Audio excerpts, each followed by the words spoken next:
Hello, good morning, students. Myself Vidur. Welcome you on my YouTube channel Classmate Study Circle. Today we study class ninth, chapter 3 of Civics Electoral Politics. In this video we will discuss the chapter 3 Electoral Politics overview or introductions. Firstly, now we discuss overview. In chapter 1, we have seen that in a democracy, it is neither possible nor necessary for peoples to govern directly. ये कहता है कि chapter 1 के अंदर आपने पढ़ा है कि लोकतंत्र के अंदर ना तो ये संभव है और ना ही अनिवार्य है कि लोग शासन के अंदर या लोकतंत्र के अंदर प्रत्यक्ष रूप से भाग लें. The most common form of democracy in our time is for people to govern through their representative. कि जो वर्तमान समय में जो आज अपने समय में जो या हमारे समय में जो लोकतंत्र में जो प्रक्रिया सबसे ज़्यादा प्रचलित है वो है प्रतिनिधियों के जरिए शासन. यानी कि जो लोग हैं वो अपने लिए प्रतिनिधि चुनते हैं. वो संसद के लिए भी होते हैं और विधानसभा के लिए भी होते हैं, दोनों जगह के लिए, राज्य के लिए भी और सेंटर के लिए भी, दोनों जगह के लिए भारत के अंदर. तो इससे हम अपने प्रतिनिधियों के जरिए खुद पर शासन करते हैं या शासन प्रक्रिया में भाग लेते हैं. इन दिस चैप्टर, तो उसके बाद ये कहता है कि in this chapter we will look at how these representative are elected. तो इस चैप्टर के अंदर जो इलेक्टोरल पॉलिटिक्स है इसके अंदर आप सीखेंगे कि कैसे इन प्रतिनिधियों का चुनाव होता है या चयन होता है. We begin by understanding why elections are necessary and useful in a democracy.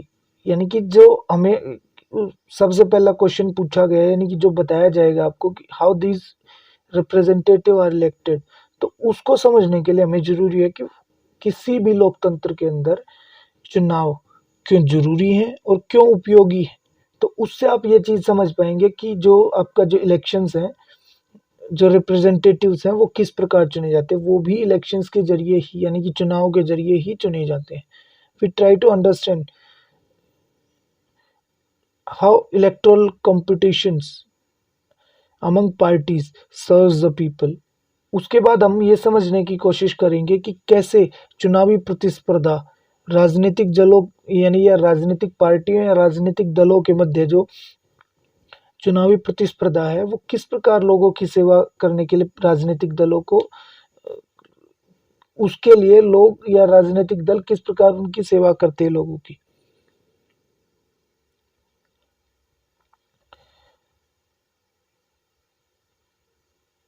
We try to understand how these electoral competitions among parties serves the people. तो हम देखेंगे कि इसके जरिए हम ये समझेंगे कि इलेक्शंस चुनाव प्रक्रिया के जरिए कि किस प्रकार राजनीतिक दल जो हैं अब खुद को चुनावी प्रतिस्पर्धा में बनाए रखने के लिए लोगों की सेवाएं करते हैं. हम ये समझने की कोशिश करेंगे इससे. then we then go on to ask what makes an election democratic. उसके बाद हम ये खोज करेंगे, आप पढ़ेंगे इस चीज़ के अंदर आगे जब पढ़ोगे आप इस चीज़ के विषय में इस चैप्टर में कि कैसे कोई इलेक्शन डेमोक्रेटिक है या किसी इलेक्शंस को कौन से जो एलिमेंट्स हैं जिनसे हमें ये पता चलेगा कि इलेक्शंस आपका डेमोक्रेटिक है, अदरवाइज ये डेमोक्रेटिक नहीं है, यानी लोकतांत्रिक नहीं है. उसके बाद the basic idea here is to distinguish democratic elections from non democratic elections.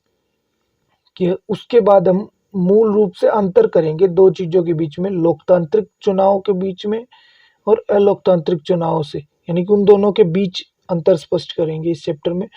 The rest, उसके बाद का जो चैप्टर है वो एसेस करेगा elections in India in the light of this yardstick. यानी कि भारत के अंदर जो चुनाव हैं क्या वो लोकतांत्रिक है या अलोकतांत्रिक है, इस चीज़ का हम इसके अंदर अध्ययन करेंगे.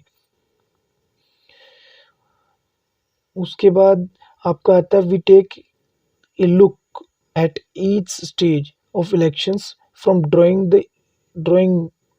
of boundaries of different constituencies to the declaration of result. यानी कि हम जो चुनाव की प्रत्येक श्रृंखला है यानी प्रत्येक चरण है उसका अध्ययन करेंगे कि उसकी शुरुआत होती है कि आपका जो कॉन्स्टिट्यूएंसी निर्वाचन क्षेत्र है जहाँ से आपका रिप्रेजेंटेटिव चुन के जाता है उसकी सीमाओं के निर्माण से लेकर के किसी भी चुनाव के परिणाम तक की जो शुरुआती से लेके अंतिम चरण है उस तक का हम इस चैप्टर के अंदर अध्ययन करेंगे, पढ़ेंगे हम उस चीज के विषय में। At each stage we ask what should happen, मतलब हर एक चरण में हम खुद से ये पूछेंगे कि व्हाट शुड, या जो रूल रेगुलेशंस हैं उनके जरिए हम ये पता करेंगे कि व्हाट शुड हैपन, कि क्या होना चाहिए, and what does happen in election.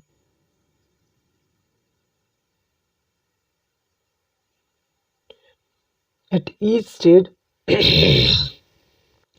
at each stage, at each stage, we ask what should happen and what does happen in elections। कि हम प्रत्येक चरण के बाद ये नियमों के अनुसार पता करेंगे कि या जो किताब में पढ़ते हुए कि क्या होना चाहिए एंड क्या हो रहा है अभी, जो क्या आपकी मतलब जो चुनावी प्रक्रिया है उसके अंदर प्रोसेस अपनाया जा रहा है उस चीज़ का अध्ययन करेंगे। और चैप्टर के लास्ट में, एंड में, we turn to an assessment of whether elections in India are free and fair. Chapter के लास्ट में हम ये पढ़ेंगे कि भारत के अंदर जो इलेक्शंस हैं क्या वो फ्री एंड फेयर हैं, स्वतंत्र और निष्पक्ष हैं चुनाव भारत के अंदर। स्वतंत्र और निष्पक्ष का मतलब है कि ना तो किसी का दबाव महसूस करना ना कुछ वो चीज़ें। उसके बाद here we also examine the role of election commission in ensuring free and fair elections. उसके बाद हम इस चीज़ की जांच करेंगे कि जो भारत के अंदर जो है इलेक्शन कमीशन एक बॉडी है जो इलेक्शंस की ऑब्जर्वेशन करती है कि उसकी देख रेख में इलेक्शंस होते हैं, तो वो कहाँ तक भारत के अंदर फ्री एंड फेयर इलेक्शंस करवाने में उसकी क्या भूमिका है, स्वतंत्र और निष्पक्ष चुनाव करवाने में चुनाव आयोग की क्या भूमिका है, उस चीज़ का अध्ययन हम इस चैप्टर में करेंगे। आगे का चैप्टर हम नेक्स्ट वीडियो में पढ़ेंगे। Thank you for this video.